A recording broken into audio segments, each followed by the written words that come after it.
பையன் இருந்துட்டா நான் கூட போன 4 பேர் நீங்கள் 3 பேர் இந்த அம்மாவும் அதுதான் அந்த ஐயாவும் அப்போ 3 எடுத்துக்கலாம் அப்புறம் அந்த அம்மா ஒன்று போனாங்கல்ல அந்த அம்மா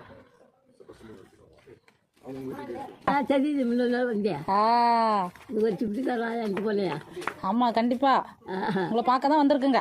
சரி வருவாங்க இருங்க. வருவாங்க இருங்க. பாருங்க அரிசி இருக்கு இதுல. இந்த பாருங்க அரிசி இருக்கு. ஓகேங்களா?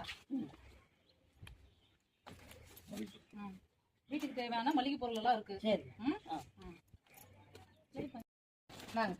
அதெல்லாம் விட்டுட்டு வந்துட்டாங்க உங்களுக்கு கொடுக்கறதுக்கு முன்னாடி.